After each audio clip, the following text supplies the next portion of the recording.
Okay, तो स्वागत है फिर से आप लोगों का हमारे YouTube चैनल पर। आज हम लोग कंटिन्यू करेंगे 11th केमिस्ट्री का चैप्टर नंबर 2, ठीक है, जिसका चैप्टर नंबर 2 क्या है? परमाणु की संरचना, जिसको स्ट्रक्चर ऑफ एटम बोलेंगे। क्लियर है? इसका नेक्स्ट जो टॉपिक है वो 2.3 क्या है? बोर का परमाणु मॉडल। इससे पहले हमने रदरफोर्ड के परमाणु मॉडल के बारे में पढ़ रखा है, और उससे भी पहले पढ़े थे जे थॉमसन, और उससे भी पहले पढ़े थे हमने क्या? डाल्टन के परमाणु मॉडल के बारे में। ठीक है, तो यहां पास बोर का परमाणु मॉडल स्टार्ट करने से पहले ये जान लेते हैं कि आखिर बोर का परमाणु मॉडल आया क्यों।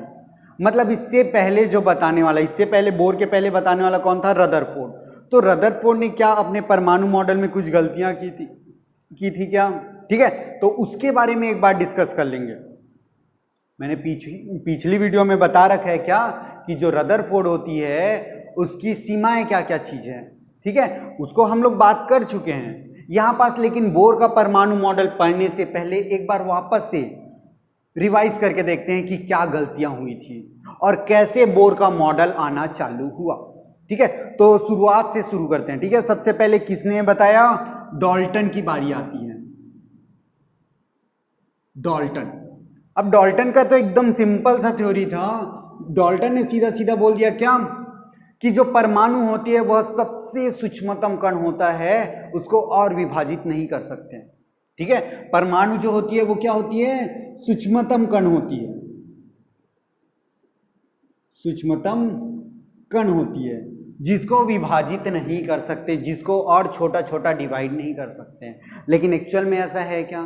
ठीक है, तो जो डाल्टन ने बोला था वो तो ऑलमोस्ट पूरा परमाणु के बारे में जो बोला था वो पूरा गलत ही बोला था। सूक्ष्मतम कण होता नहीं है पहली बार। ठीक है, चलो, तो उसके बाद डाल्टन के बाद आया कौन आ गया? गलती देखी किसने देखी? जे थॉमसन ने। तो जे थॉमसन आ गया। ठीक है, तो वैज्ञानिक दूसरा नंबर कौन आ गया? जे थॉमसन आ गया। अब जे थॉमसन ने क्या बताया? गलत कैसे साबित किया? थॉमसन ने बोला कि आप बोलते हैं, डाल्टन से बोला जे थॉमसन ने। ठीक है, क्या बोला जे थॉमसन? क्या बोलता है डाल्टन को कि आप बोल रहे हैं कि परमाणु क्या होती है? सूक्ष्मतम कण होती है, लेकिन इससे भी छोटी कण हो सकती है। किसने बोला? जे थॉमसन ने बोला। कौन सी कण छोटी हो सकती है? तो जे थॉमसन ने बताया कि जो परमाणु की हम लोग बात करते हैं वो तो पूरा का पूरा एक धनावेशित गोला होता है। ठीक है, क्या होता है? धनावेशित गोला होता है, और जिसके अंदर इलेक्ट्रॉन बिना किसी विन्यास के बिखरे हुए होते हैं। मतलब कहीं भी ऐसे मिल जाएंगे हमको इलेक्ट्रॉन। ये किसने बताया था? ये बताया था हमको जे थॉमसन ने। मतलब जे थॉमसन का बोलने का मतलब था कि परमाणु को अगर छोटा करे तो इलेक्ट्रॉन और धन आवेश में छोटा छोटा बता सकते हैं, कोई दिक्कत नहीं था। ठीक है, तो डाल्टन ने गलत कहां कर दिया? परमाणु को छोटा बताकर। अब जे थॉमसन ने अपना परमाणु मॉडल लॉन्च किया। उसके बाद रदरफोर्ड आता है और बोलता है तुम भी गलत बताए हो यार, ये तो गलत है। ठीक है, तो रदरफोर्ड आ जाता है। इसके बाद कौन आ जाता है? इसके बाद रदरफोर्ड। और रदरफोर्ड क्या बोलता है? परमाणु मॉडल में आप गोले को धन आवेशित गोला बोल रहे हैं, ऐसा तो होता ही नहीं है। जो धन आवेश होता है वो परमाणु के केंद्र पर होता है। ठीक है, रदरफोर्ड ने क्या बोला? जो धन आवेशित कण होता है वो परमाणु के केंद्र पर होता है। अच्छा रुको एक मिनट, रदरफोर्ड को कंटिन्यू करने से पहले जे थॉमसन ने एक एकदम अच्छी बात कही थी जिसको हम लोग आज तक पढ़ते हैं। जे थॉमसन ने क्या बोला था कि जो यहां पास परमाणु में धन आवेशित और ऋण आवेशित कणों की जो संख्या होती है वो बराबर होती है। अगर धन आवेशित और ऋण आवेशित कण बराबर है तो परमाणु क्या होगा? तो परमाणु होगी उदासीन। तो ये बताया था सूक्ष्मतम कण गलत था। ठीक है, ये क्या बताया? एक चीज बताया कि धन आवेशित गोला होता है, वो तो गलत था। लेकिन अच्छी चीज क्या बताया? धनात्मक आवेश बराबर ऋणात्मक आवेश, दोनों की संख्या बराबर थी। मतलब क्या बोल सकते हैं इसको? परमाणु को उदासीन बताया था, जो कि एकदम करेक्ट है। आज भी हम लोग पढ़ते हैं परमाणु एक उदासीन होती है। ठीक है, चलो, तो रदरफोर्ड के बारे में कंटिन्यू करते हैं। तो रदरफोर्ड ने पहली गलती क्या बताई? पहली गलती बताई कि जो गोला होता है धनावेशित गोला, वो धनावेशित गोला तो होता नहीं है। वो धनावेश कहाँ पास रहती है? किसी भी परमाणु के केंद्र पर होता है। और जो ये इलेक्ट्रॉन आप जो बिखेर के रखे हैं कहीं भी, वो ऐसा बिखरा हुआ नहीं रहता, वो एक नाभिक से पर्टिकुलर दूरी पर, जिसको कक्षक कहते हैं, वहां पास वृत्तीय गति करती हुई मिलती है। ये कौन बोला? ये बोला कौन? रदरफोर्ड बोलता है। रदरफोर्ड बोलता है कि जो इलेक्ट्रॉन होती है वो वृत्ताकार कक्ष पर भ्रमण करती है, घूमती है, ठीक है। और जो धन आयन रहता है वो पूरे के पूरे धन आयन केंद्र पर रहता है, और इस धन आयन का नाम होता है प्रोटॉन। ये भी किसने बोला? रदरफोर्ड ने बोला, ठीक है। चलो अब बात करते हैं, क्या यहां तक तो हो गया? रदरफोर्ड ने अपने परमाणु मॉडल बता दिया। अब जैसे परमाणु मॉडल लॉन्च किया, कुछ ही दिनों में मैक्सवेल आ गया। बोर के बारे में बात करेंगे, ठीक है, लेकिन ये गलत साबित कैसे हुआ उसको एक बार देख लेते हैं। इसकी सीमाएं, जो गलती की है इसने, उसको देख लेते हैं। तो गलत साबित करने वाला जो पहला इंसान था वो था मैक्सवेल। कौन था? मैक्सवेल। अब मैक्सवेल क्या बोलते हैं? मैक्सवेल कौन है? पहली बात तो विद्युत ऊर्जा के लिए बहुत सारी जो एक्सपेरिमेंट किए हैं, विद्युत ऊर्जा में हम लोग अगर कुछ भी चीज पढ़ते हैं तो कहीं ना कहीं मैक्सवेल का नाम तो आएगा ही, ठीक है। तो मैक्सवेल की बहुत अच्छी अच्छी थ्योरी है जो इलेक्ट्रिक एनर्जी से रिलेटेड है। तो यहां पास आके क्या बोलता है? जो धन आवेश और ऋण आवेश है, उन दोनों के बीच में लगता है बल, एक कूलाम बल। कूलाम बल जिसका मान क्या होता है? F equal to K(Q1 Q2 upon R का स्क्वायर, जो क्या करता है? एक दूसरे को अट्रैक्ट करता है, ठीक है। एक टाइप की आकर्षण बल होती है जिसमें आकर्षण होता है, लेकिन इलेक्ट्रॉन वृत्तीय कक्षा में गति करती है। तो एक अब केंद्र बल, अभी केंद्र बल लगता है बाहर की ओर, और एक अंदर की ओर बल लगता है, ठीक है। तो बाहर की ओर जो बल लगती है वो इलेक्ट्रॉन को अंदर की ओर आने नहीं देती। Hello, okay. तो हम लोग कंटिन्यू क्या कर रहे थे? कूलाम बल के बारे में बात कर रहे थे। तो मैक्सवेल ने क्या बोला? देखो, पहली बात यहां पास आकर्षण हो रही है, एक धनावेश होगा ऋणावेश होगा तो आकर्षण तो हो गई। तो केंद्र की ओर नहीं जा रहे, क्यों? क्योंकि ये इलेक्ट्रॉन बाहर की ओर गति कर रही है, जिससे इलेक्ट्रॉन बाहर की ओर जाना चाहता है, ठीक है। लेकिन मैक्सवेल ने आके क्या बोला? अगर आप बोलते हैं, रदरफोर्ड से बोला मैक्सवेल ने कि अगर आप बोलते हैं ये धनावेश है, अच्छी बात है, और यहां पास इलेक्ट्रॉन अगर गति करती है, बोल रहे हैं कहां? वृत्तीय कक्षक में गति कर रही है। मैक्सवेल ने क्या बोला?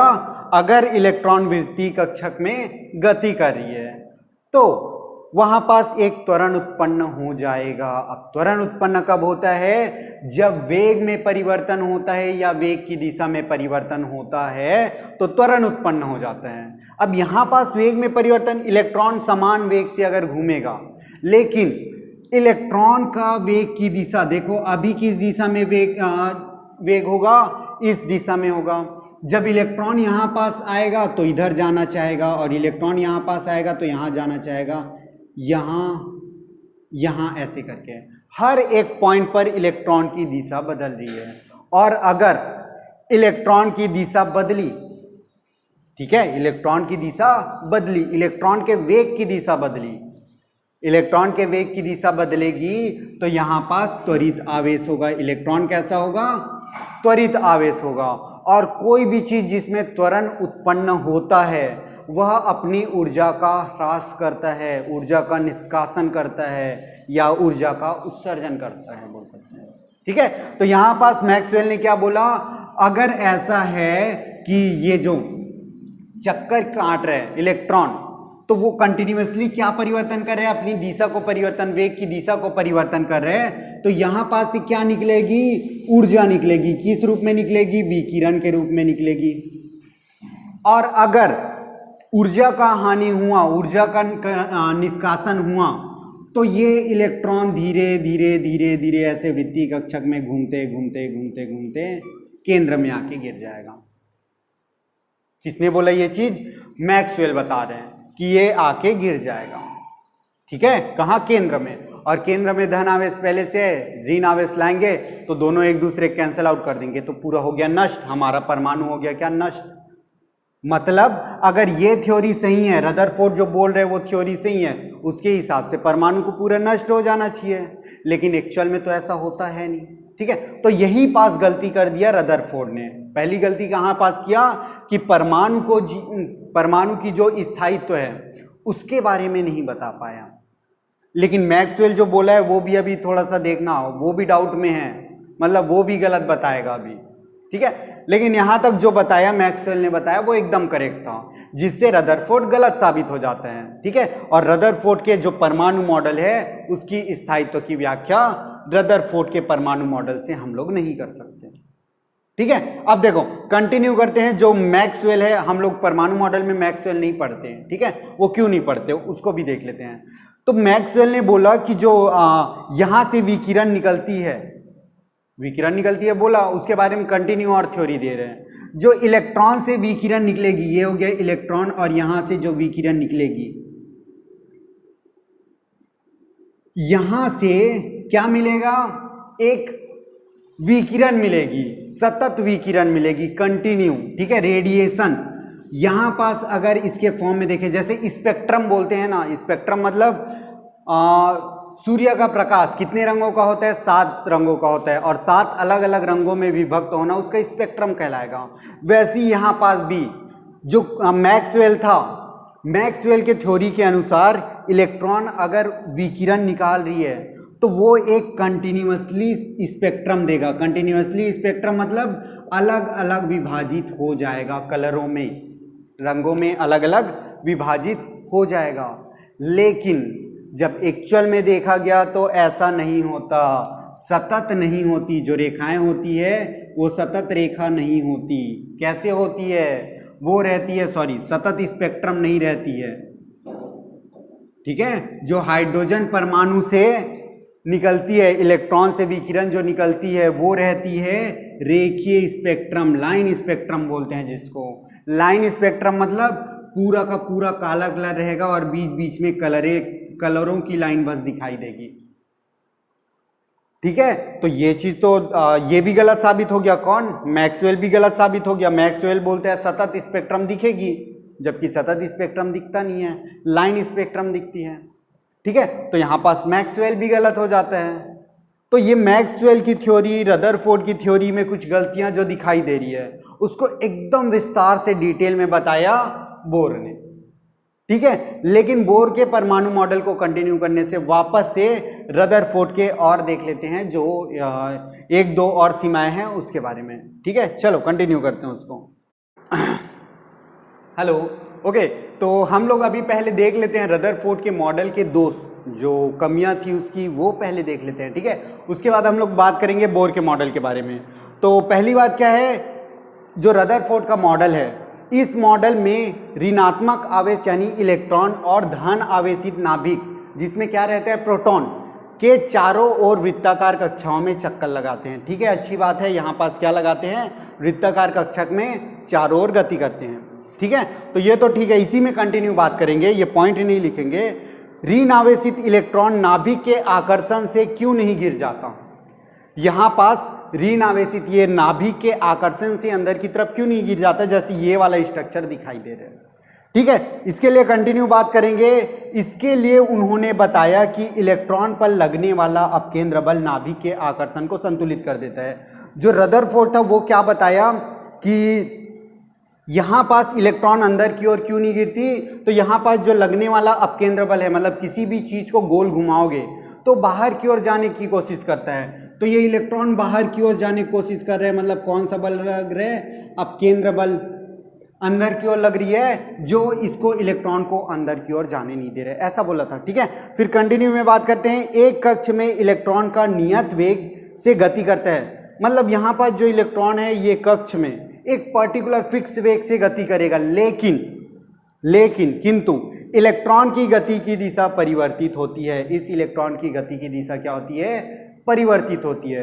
और अगर इलेक्ट्रॉन की गति की दिशा यानी वेग की दिशा परिवर्तित हुआ तो उसमें त्वरण आ जाता है, और त्वरण आने से वो क्या करने लगता है, विकिरण यानी ऊर्जा का क्षय करने लगता है, उत्सर्जन करने लगता है, जिससे वो धीरे धीरे केंद्र की ओर गिर जाता है।